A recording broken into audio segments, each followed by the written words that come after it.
Hi, Julie Jones from SSB Performance, Smarter, Stronger, Better Mindset Training, here with this week's Mindset Made Simple Tip of the Week, brought to you by Game Day Sportswear. Shop GameDay.net for all of your athletically related apparel needs, anything that needs to be engraved, anything that needs to be screened or embroidered.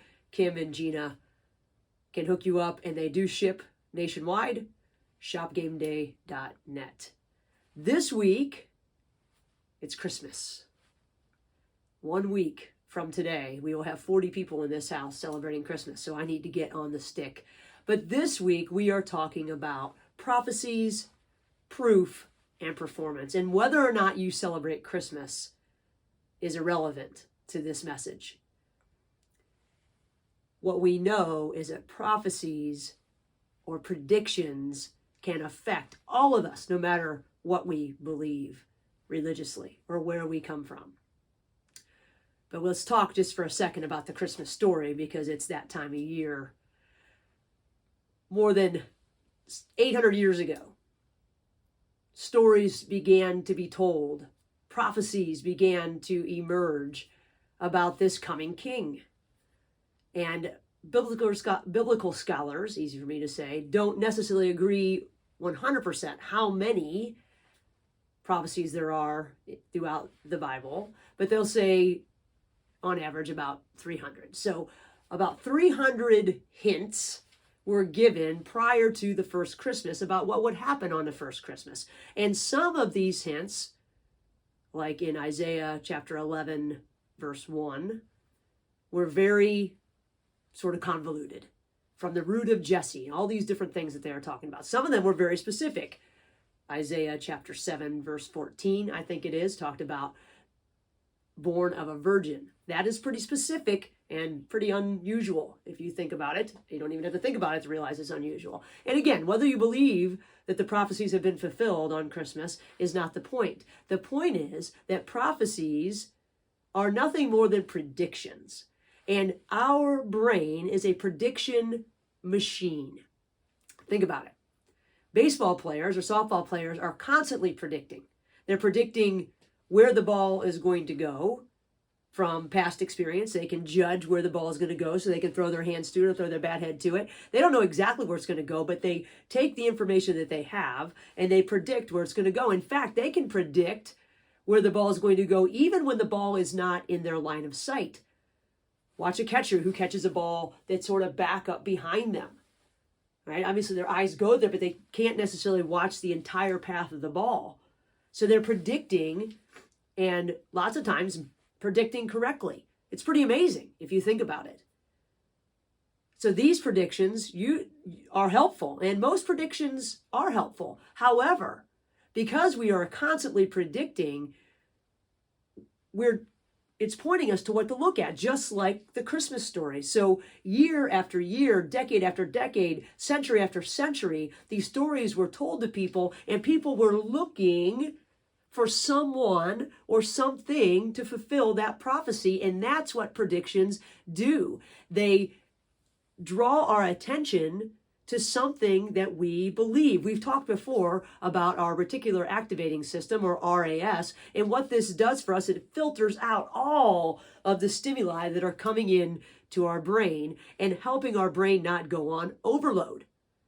But what the reticular activating system does is it looks for things that support our beliefs. So, centuries ago, before the first Christmas, I am certain that people thought that somebody other than the one that I believe fulfilled the prediction, fulfilled those predictions. And even afterwards, people were looking for people to fill these predictions. They're writing them down, they're looking at the probability, and they're doing all these different things, or however it may have worked back in the day. But we're constantly doing that in our brain. What fulfills our predictions? The point is that when there's a prediction, that's where our attention goes. We look for anything and everything to fulfill that belief. When we set our sights on something, we find it. often. Think about the last time you bought a car. You had no idea how many black Lamborghinis were out on the road. I don't have this problem, but I have lived next door and 2 doors down. They've got all kinds of crazy cars. And the guy next to us at our old house had a black Lamborghini. And I guarantee you when they both got those cars, they were like, wow, I didn't realize. Maybe they're special. I don't know. There probably aren't that many black Lamborghinis.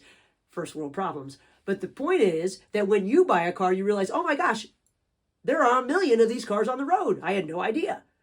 Because now you're looking for them. They matter to you. Think of it this way as well. When we're dealing with people that we deal with on a regular basis, like our teams or our coaches or our parents or our own children, we often predict how they are going to respond. In fact, I've talked about this numerous times with the teams that I work with when we're talking about feedback, is that we give people a real narrow window for them to respond because we assume that they are going to react or say something or take something a certain way. Think about a conversation that you've had recently. You think it's going to go a certain way. And that's then what you see. And we expect them to respond in the way that we believe they will. Then it fits our paradigm. And we like to be right. When we're finding things that show us that we're right, we feel better about ourselves. Plain and simple.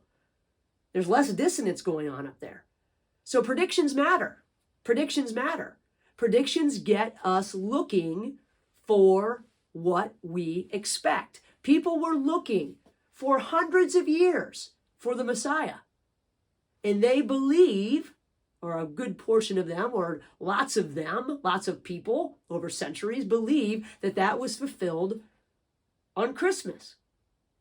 We believe what we tell ourselves as well, the predictions that we make. So we need to be very careful about the predictions that we're making. If we predict that something is going to be horribly boring, we will walk into a room and we will look for every clue or cue that says, oh my gosh, I'm going to die of boredom in here.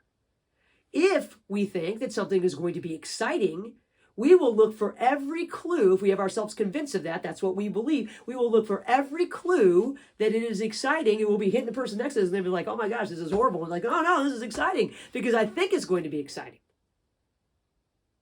Our brains are prediction machines. They're predicting because they're trying to keep us safe. But those predictions, which is a good thing to keep us safe, we know that our brain is really, really amazing, but it's also really frustrating. So we need to think about what we're predicting and intentionally focus on something that will help us perform better. We can predict with some certainty that during and at bat, again, we can't predict outcomes. The Christmas Story predicted an outcome. We don't control outcomes, so let's not go there. But we can predict with some certainty that in and at bat, if you were a baseball or softball player, the pitcher is going to make at least one mistake. And if we go up to the plate with that prediction, we are looking even harder for that mistake to capitalize on it because we believe that it's going to happen. If we go up to the plate and we predict that we can't beat him or her, then we will look for every reason why that is also true. We can also predict with relative certainty that if we're on the court or on the pitch, if we get to a certain spot, particularly when I was out at Portland State and they were explaining their new offense, they were talking about a specific spot just outside the elbow where the post needed to be because it made a difference on everything else worked around. So if we get to that spot, we can predict with relative certainty that that is going to be a positive thing for the offense. And if I get to that spot and I predict that, or if I focus, that's my goal, then I can predict and I look for ways to get there. And then I look for good things to happen after that. Because my prediction is that with relative certainty, I can say that that's going to make a difference. We can also, with relative certainty, predict that if we keep a productive mindset, we are going to perform better.